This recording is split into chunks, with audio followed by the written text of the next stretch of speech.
আমরা এই টেস্ট পেপারটা সলভ করছি, তোমরা দেখতে পাচ্ছ মাধ্যমিকের 2018 থেকে 19-এর যে সেশন ছিল সেই সেশন থেকে। তো ফিজিক্যাল সায়েন্স অর্থাৎ আমরা আজকে আলোচনা করব তোমাদের ভৌত বিজ্ঞান সাবজেক্টটা নিয়ে। ভৌত বিজ্ঞানের এমসিকিউ প্রশ্নগুলো সলভ করবো একের পর এক।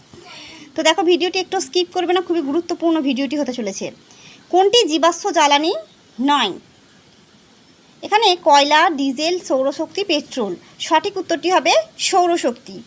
গ্রাম আণবিক আয়তনের এসটিপিতে মান কত? গ্রাম আণবিক আয়তনের এসটিপিতে মান হচ্ছে, এখানে সঠিক উত্তরটি হবে তোমাদের ডি, অপশন ডি, 22.4 L।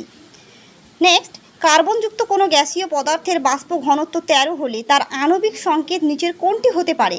এর আণবিক সংকেত যেটা হতে পারে সেটা হচ্ছে তোমাদের অপশন হবে ডি, অপশন ডি হবে, কারণ এখানে C2 আর H2, এটাই হচ্ছে সঠিক উত্তর।